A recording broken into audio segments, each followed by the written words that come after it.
guys, welcome back to my channel. My name is Jeff. So in this video, we have a very special guest. We have one of my most favorite solo artists that I've been listening to for 2 years now. I just discovered K-pop recently. So yeah, ever since 2020 when Yeah, that's true. your first album, right? Yeah. We have Demian. I'm in a buried home. They call me basement boy.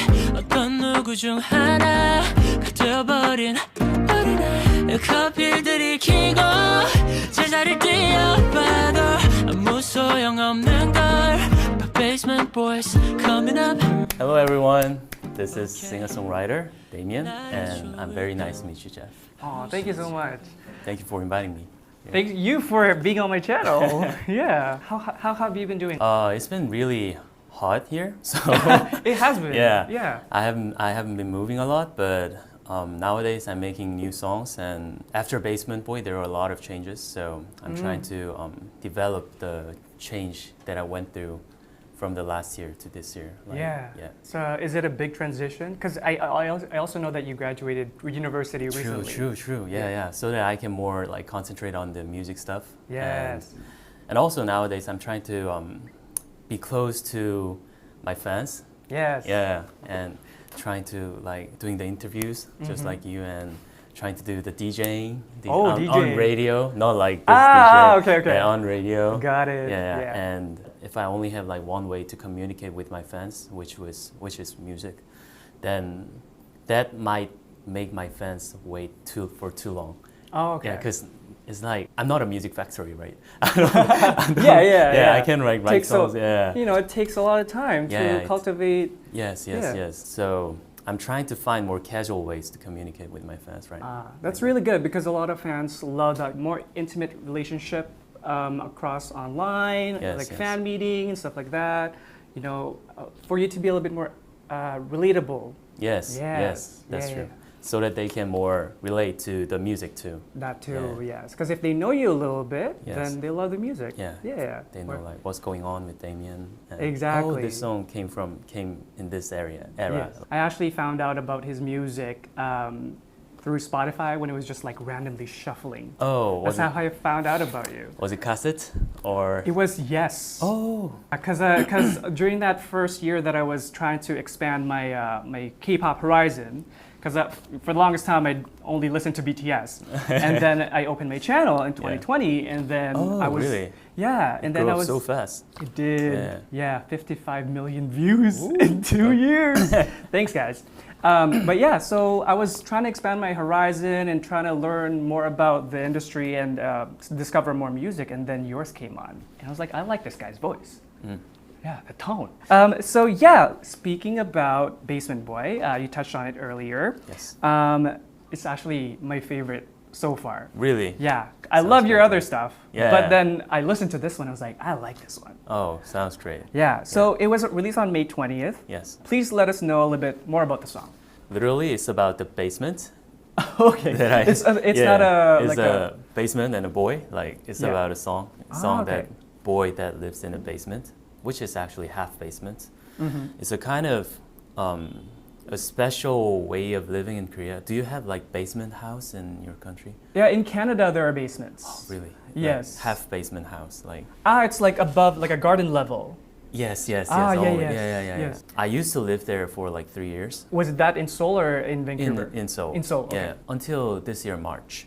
Okay. Yeah, I lived in the half basement house. It's not like a parasite basement. Yes. Yeah. It was great house, but it was just half basement. But so I wrote the song about it because everything was okay for 2.5 years, but when the things are not going well, like with my mind, the fact that I'm living in the half basement and the fact that I cannot see the sun when I want to, and the stars, made me like really. It's kind of like a darker kind of aura. Yeah.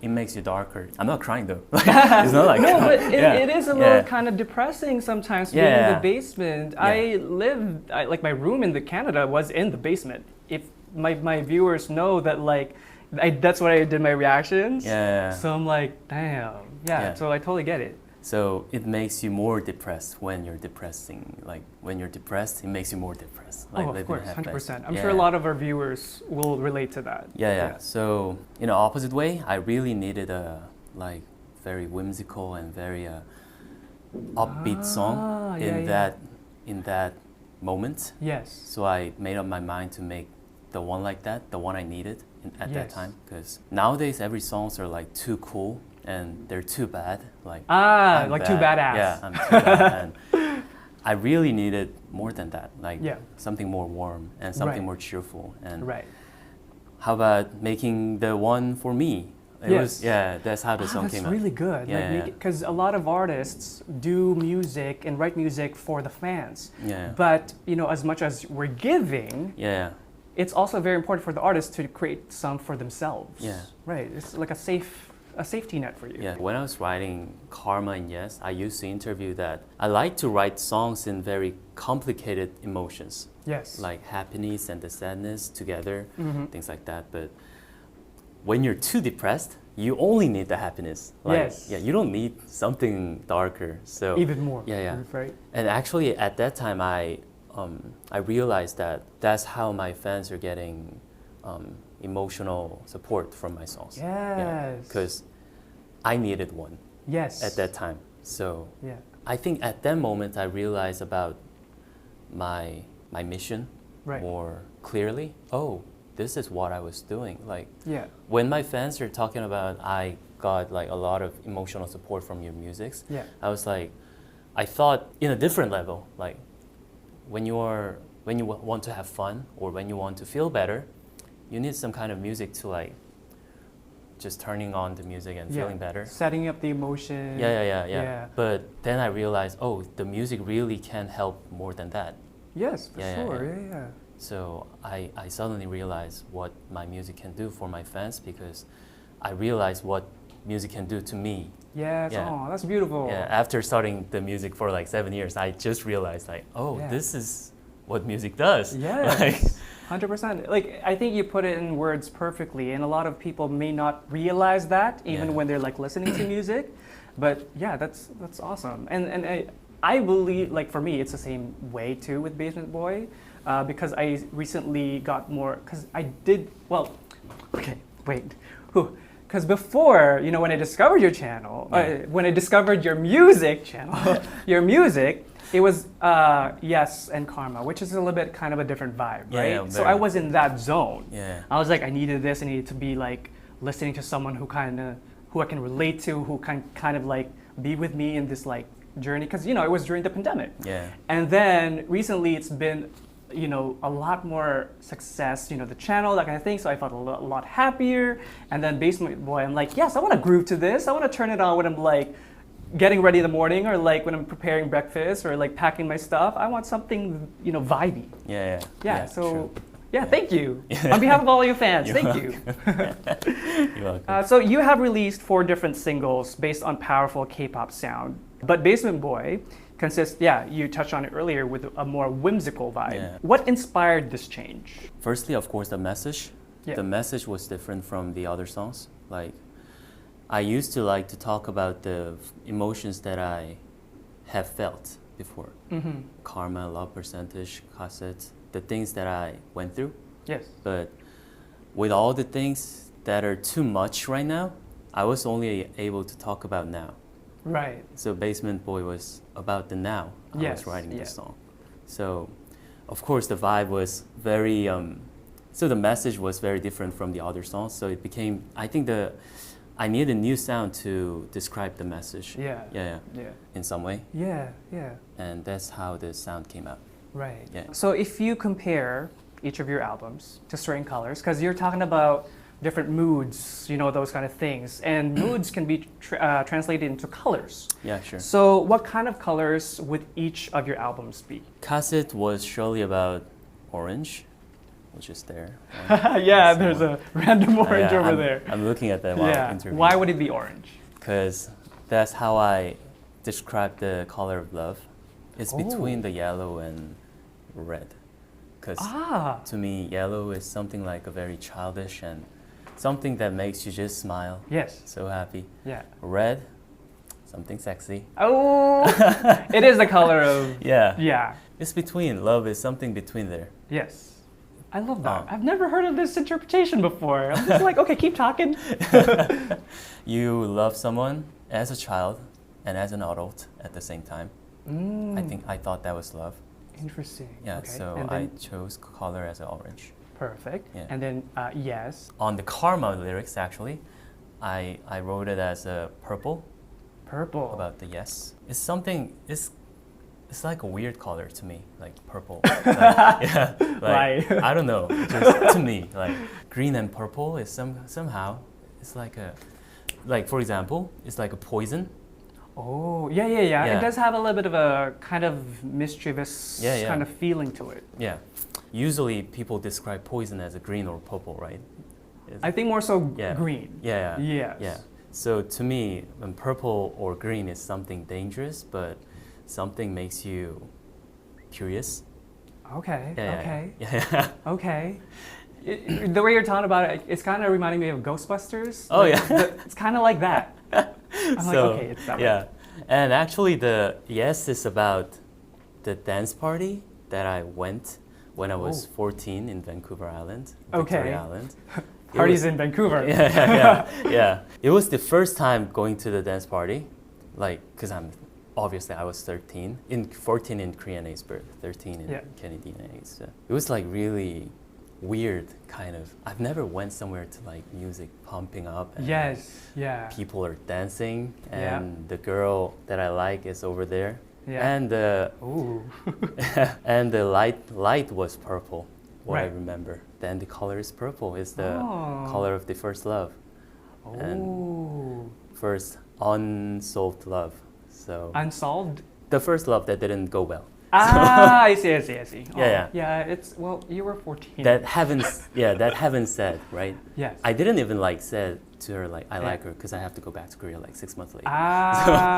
But untold first love. Untold, not unsolved. Untold, yes. Love Percent was because the album was about a blue not blues. Okay. So obviously it's a blue, even though if I said not blues, it's about a blue because it was a song about Seoul, the city I live, and the sadness about the city I live. The way it became so cold, so calculative. They're calculating everything. Not everyone in Seoul, but yes, mostly. Right. It's becoming and it's becoming more and more that way. Yeah. That was the impression of me about the Seoul nowadays. So it was very blue. Wait, what should I say? It's just sad and blue. Basement Boy? Basement Boy is, of course, you can see from the cover, is a sky blue. Yes. Yeah, because the impression about the song is sky blue, like it's whimsical, it's light. And then the yellow font. Yes. Throughout the Basement Boy, the boy is looking for the sky, so it's sky blue. So poetic the way he talks, the way he describes things. You're a real composer, lyricist. Thank you so much. Yeah, it shows in your words. So I guess the musical direction from now on will be changed in the release because of the release of Basement Boy. Is that right? Yes. I'm in the different kind of stage now. Yes. Compared to the Basement Boy 2. Oh, okay. Yeah. Nowadays I'm having more confidence of myself. Good. And in a good way, yeah. Yes. About the Love Percentage and the Basement Boy. In Love Percentage, I hated the whole city. Right? That's why it's blue? Yeah. And about the Basement Boy, I hate the where I live. Right. Yeah. But I wasn't able to give the listeners where I want to go. I hate it here, I hate it there. So where would I go? Where I got you now. Where do you like to go? Yeah. And that's why you're saying it will be changed now because it's kind of like steps. Yes. You kind of you open that, you work within it. It's kind of like a room, and then once you're done it, you give it to the fans. Then you lock it and close it, and then move on. Yes. Gotcha. And now I think I know where I want to go. Good. I can't wait. Yes. You're working on it now? Yeah, sure. Yeah. So you were talking earlier about SuperBand 2. Yeah. My favorite performance is when I give up. I won't give up. I won't give up. Yes. By Jason Mraz. Yes. I was like, The arrangement is crazy. Like it was beautiful. Yeah, it was really good. You performed creative in various stages in front of such noteworthy judges. Like, how was that experience? It was, of course, very, very hard. Like, what should I say? Nervous. Right. Yeah. What should I say? The only word, one word is I was very nervous. Yeah. But they say that when you're nervous, you care more about it. Oh yeah. It was literally my first stage. I haven't had any stage after I debuted, so it was like the most pressure. With the most pressure, my first stage with the noteworthy judges, and the video is recording. So I was like, oh no, this is too much for me. But it made me change my musical taste. Oh. And I was only working with the producers that are working on the computer. Yes. But I was able to meet the real like instrumentalists. I was able to see the power of the live. It's a different experience. Yes, very than much. when you're in the studio. Yes, I dream about doing a concert, and that would be nice for us fans. Yeah, if I do it, it must be the fans must feel the thing I felt in SuperBand. Like the music is getting alive from alive. Yes, yes, that's true. Yeah, I had a lot of like inspiration to work in the live vocal after SuperBand. Before Basement Boy, I had long-term like 휴식기, break time. Break time. Yeah, I was able to work on the live vocals and of course the musical change. So SuperBand was like a momentum for me to change the musical life. Yes, actually, it's good that you touched on it because being around creative people really does help you grow. Yeah. You know, like when you were saying about, like with a live musician, because you get influenced by different things that you may not have known that you liked before. You know, like for example, for, I Won't Give Up, like the instrumentation there, I was just like, oh my God, it's just the instrumentation. And then just like, it's so good already. So yeah, the process must have like, yes, I want to do that, I want to do that. That's cool. Yeah. So we talked about the now, but we also want to talk about before, how it all began. Oh. How did you start your music career? I started to sing when I was in elementary school. That's small. I used to do a 성악, what should I say in 성악? Choir? Yes. Yeah. Something like choir. Yeah. In Korea, what should I say? I was able to like join in contests for the elementary school choir things. That's cute. Yeah. 중창이 뭐예요? 중창 choir. I was in the four people choir. Oh, ensemble. Like Ensemble. ensemble, like a quartet. Yeah, quartet. Yes. Yeah, I was in the quartet team. I can't believe they had quartets in like elementary because I didn't experience choirs, vocal jazz groups, quartets until like I was in high school. It wasn't like actually jazz or like church music choir. It was like a pop song and kids song choir. It's cute though. Yeah. Were you guys harmonizing already at that point? Yeah, of course. Yeah. What? And actually, in our quartet, A-Pink Kim Namju was there too with my team. So we were doing the contest and we were getting a lot of prizes. And nice. Yeah, that's how I started the singing. Okay. And actually, what a way to start. Yeah, and it became more personal to me in Canada because I had a lot of free time and I was very a homeboy. Right. Yeah, I was listening to the radio all day, and then I realized about the contemporary pop songs. Right. Because I only used to sing the choir songs. Yes. Yeah. When you start to listen to radio, you start to listen to current music. Yes. A little bit more contemporary and modern. Like Will.i.am, and oh wow, Black Eyed Peas. Yeah, Black Eyed Peas, Soulja Boy. Soulja Boy! Justin Bieber at that time. Yeah. And Taylor Swift, of course. Yeah, that's when they were first all kind of starting. Yes, yeah, it was like 2008, so Justin Timberlake, everything. Yeah, he had a huge comeback. Oh, and I can't remember, but... With Sexy Back. Yeah. And, girl and a beautiful girl. The sun and the world. I know the suicide. Yeah. Oh my God, that's Sean Kingston. Oh wow, nostalgia. Nostalgia is an effect. Yeah, that affected me like so much. Wow, this kind of music are so beautiful and so fun to enjoy. And actually now what I'm writing is affected by that era a lot. Right. Yeah. And I started music when I was 22 while I was serving the army. Oh, wow, you went to the army quite early, 22. Is that considered early? For the musicians, yes. Yeah. For the university students who wants to get a job. Right. Of course, musicians are a job, but true. You might take that back a little bit. Because I'm a musician, Yeah. Who wants to join in company, like right. after, like they usually go to army in that age. Right. So it's right after university, or like during. Before, during university, after you finish the first grade or second grade.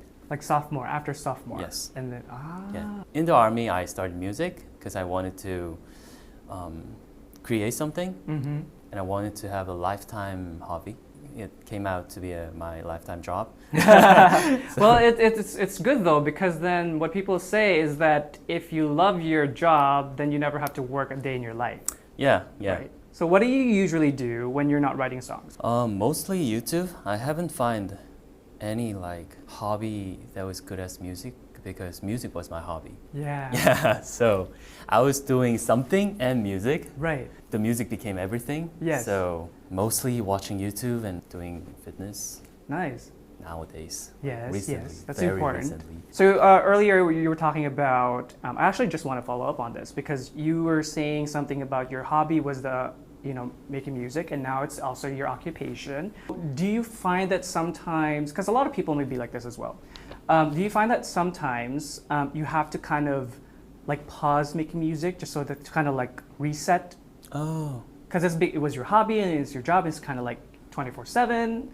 Do you find that you have to pause sometimes? When I don't know what to do, like I want to write something, but there are times that I don't know what to write. Writer block. Yeah. I had a like writer block. That's it. Yeah. Writer block that wasn't writer block. So I was writing musics, and I thought I was doing well. Yeah. But after I found what to write, I realized, I had nothing to say while I was writing. Yeah. Even though I was writing. Yes. I had nothing to say. I was just writing it. For the sake of writing it. Yes, because that's my occupation, as you said. Yeah. Maybe I can sell it to someone else. True. Because it might touch someone's heart better. Yeah. And it may resonate with them even more than you. Yeah. Or I can change the lyrics from the melody. True. It's the same with me with creating videos. It's kind of similar to yours. I just like K-pop and like dance as a hobby, and now it's become like a full-time thing for me. So it does I do need to have that kind of like reset too. Yes. Yeah. I think it's really important not to have conversation about occupation with the closest person I have. I just don't want to, because it's on my mind 24/7. Yes. And then I come to my family's home. Yeah. And Mom and Dad talks about the music thing and all the fan things and all the fans don't like your Instagram posts anymore. Like parents are like that. Yes. Yeah, my mom reads the comments on my YouTube channel. And like there are a few comments on the Instagram right now. And I'm like, come on, Mom. I'll write comments then on your Instagram. I'll be like, "Hi, Demian's mom." So according to your albums and today's interview, I think that you're trying to write down your life story into your songs in a more of a compact way. I didn't know it will be the journey, but of course, I realized, it's the journey. Like when you I'm watching it as an audience, it's the journey of my life. It's kind of fun to watch though. Yeah, because the way you were describing your songs and albums earlier, your life affects you, and then that's what you put into your songs. And like I mentioned earlier, closing those doors and moving on and growing. Yeah. If any, were there any struggles in your journey, as we were talking about, as a musician, and what did you do to overcome it? I think the most biggest struggle was about the message. Yeah. What to write. What should I write? I just don't want to, what should I say? How can I say it in a non-controversial way? I want my album to be more than just love album. Yeah. That's not controversial. Yeah. It took me a lot of time, maybe the whole time for me, 7 years, the whole time while I'm writing music, to find the one message that I want to send if I have the opportunity. So it was really meant a lot to me when I find the one that I really want to say in the long term. Yeah. So if not love songs, what are certain themes that you would want to touch on one day? It's about a realization. Maybe SuperBand was, as you said, like the syndrome. Yeah. I met two talented people, and I was actually, as you said, I was overwhelmed. And I admired too many artists. Like, he sings too well, he looks too good, he's so original, things like that. That's what people are saying about you? Yes, and yes. He looks too good? What's wrong with that? And it took me a lot of time to realize that I'm special. Aww. Yeah. I really wanted my people who are listening to the song to feel the same way, because it's really hard to say out loud that, hey, I'm special. Yeah. Yeah. And it felt like really amazing to feel that way. Because it was. And it's healthy. Yes. Yeah. Yeah. And throughout the lifetime, I was a good student. I was a hard worker, but I've never thought I was doing well, but I was not like a special. Before. Extraordinary. Yeah. Right. I don't know. Suddenly, I just realized that, oh, I'm special now. Like, because that's because of those long, hard-working time. Yeah.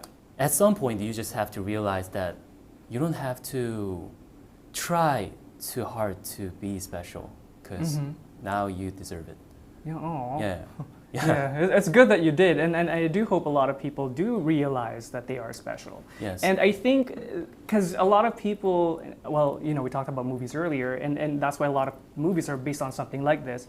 A lot of people kind of feel that they're too different. Yeah. We're not a cliche. Oh, In movies, there's a lot of cliches. How a cheerleader works, how a football player is, how a musician is supposed to be. And then you have this like one odd person that comes in and they become the main person in the movie. Yes. So it's important that you said that, because I do hope that more people realize that their differences makes them special. Yes. Right? And the funnest thing is that to feel that kind of feeling, you have to get rid of two virtue that usually helps your life. Okay. What are those two? One is modesty. Oh. That usually helps you. Okay. Okay, I'll talk about the modesty because I think I need more explanation. Yeah, I feel like, you got rid of modesty, but I think I see what you're saying. It's like, don't be too humble. Yes. Don't be too modest. In Korea, is really, you have to be like very modest. Like if you say, you look nice, and no. Yeah. Look at Wonbin, look at Chang Dong-gun. Yeah. My face is... I get you. Yeah, you sing well. No. Like look at Naor and look at like Kim Bom-soo. Yeah. My singing is. Yeah. But that makes you believe that. If at first time it was modesty, but that makes you believe that. So the modesty makes you sometimes, if it is too much. Sometimes makes you small. Yeah. Yeah. You gotta start saying just thank you. Yeah. Yeah. So, you sing really well. Thank you. Yeah. Yes. Like. Thank you. Yeah. Thank you so much. I appreciate the compliment. Yeah. And then the other word. The other thing that you shouldn't do usually, but you need it sometimes. Okay. Blame on others. Blame on others. Okay. Yes. Expand. When everything goes down, I very used to blaming on me. Yeah. But because actually if there's a problem, you can't change the outer things, right? Yeah. You can only change yourself. Yes. So when something happens, I try to find the solutions from myself. Right. From everything. But sometimes there are things that the outer things are the problem. Right. Yeah. But you have to face it like, okay, he was the problem. Things like that. Yeah. Yeah. You just don't have to take it all. Like, true. yeah. It's true. Yeah. Yeah. You'll combust if you do, especially if it's not your problem. Like, if you're not the There- cause, like, yeah. why would you take it Yeah. upon yourself? There are things. Like, Yeah. of course, 99%, if you find the problem with yourself and try to solve it, it will gonna get better. Yeah. Yeah, 99%. Mm-hmm. But there are things that you cannot do. Yes. Anything. Yeah. So two bad habit was necessary for me. Yeah, for my self-evaluation. What kind of songs do you listen to nowadays? Let's do one K-pop and one international. Sure. Yeah, and why? I'm nowadays listening to Harry Styles' album.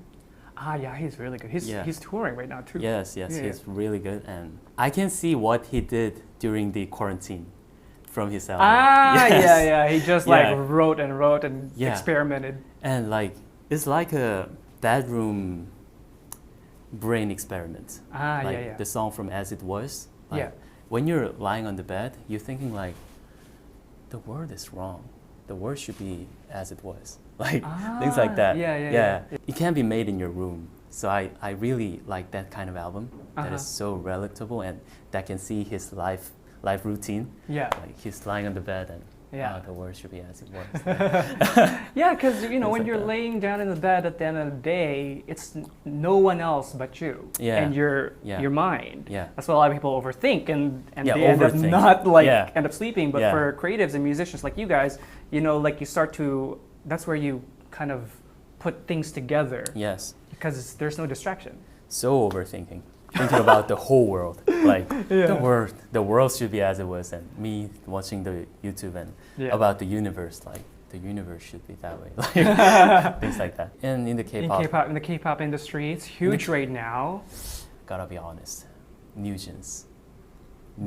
Oh, NewJeans, yeah, from Hybe's new girl group. Yes. I haven't listened to any of their new songs or the songs that they put out because I have to react to them. I felt the nostalgia that I haven't been experienced. They really resembles the Y2K era of Korea. A little bit more retro. Yeah, and also like TLC and those kind of vibes. Okay. In a 2022 way. Yes. But that gives me the nostalgia Yeah. that I have not experienced. I haven't In a long experienced time. Y2K. No, I have not experienced Y2K for like when I was an elementary school student or something, but that cannot be said like I was in that culture because I was just a student at the time. Yeah, you're not really processing what was going on. I didn't have a CD player or something, but it gives me that kind of nostalgia, like I have experienced it. That means they made it so well. Yeah. Yes. And I feel like I can't wait to listen to it. I've been listening to a lot of K-pop songs, and sometimes because there is a trend, a sound trend, and you probably know about this. The business aspect of creating music. You gotta kind of put out something that is resonating with a lot of audience, what's popular, that kind of thing. But it's good to have something a little bit different. Yes. Something new, but nostalgic, which is really good because there's the relatability factor. So we talked about who you want to listen to. Who would you want to collaborate with? I feel like I'm sure you'd want to collaborate with Hairstyles or NewJeans. Yeah, sure. But aside from them. I really like the Big Naughty's album. Okay. Yeah. His album was so well concepted and I was able to see what he's into. Okay. Yeah, very clearly. The concept was so clear and it all made sense like so easily. So I really admire him because he's only like 20 or something. Wow, I didn't know he was that young. Yeah. He just Gen Z people nowadays are like. So it's like, oh wow. I'm really aging myself here. Oh, I really like the song from Peter Elias nowadays. Oh, okay. Yeah. His songs are so what should I say? Easy to eat. It's like a almond. Almond? Yeah. Like the nut? Yeah. Okay. There's no flavor to hate. Oh, it's always good. Yeah, it's always good. Yeah. It's not too salty. It's not like vinegary. It's not bitter. Yeah. Bittersweet or bitter or something. It's just. But it's also not distasteful. Yes. Yeah, it's still really good even though it doesn't have those. Yeah. Yeah, it doesn't need a lot for it to be good. Yeah. Ah. So I really like descriptions. The poems. I know, like, we can talk for hours, man. Yeah. I feel like we can talk for hours. So, but, you know, we have time. Oh. So I'm going to go to my last question. Oh, really? Okay. Before I get you to sing Basement Boy for me. What can we look forward to from here on, from Demian? You know, we talked about certain growth that are happening in your life. We talked about musical influences and like life influences and inspiration. So what can we look forward to? Because I find the message, I'm working on it right now. And Okay. As much as I can, as many as I can, and I'm really expecting to show you the stage I'm in right now as a musician as soon as possible, of course. Beside that, I'll try my best to meet you as often as I can. Yes. Casually. Amazing. All right.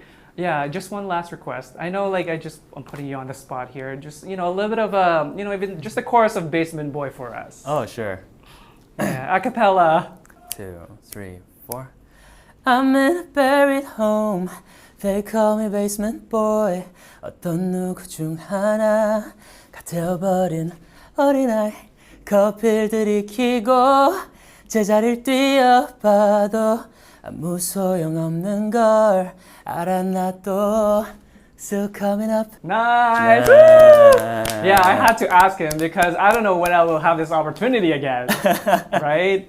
Any last message for your fans? Thank you so much for listening to the Basement Boy and all my songs, and still coming up to see me every week on radio and everywhere. Thank you for everything, and still my fans are just like the day one. Like, they're sending me so much love and support. Nice.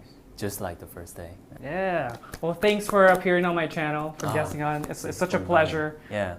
You know, and I'll get your autograph later.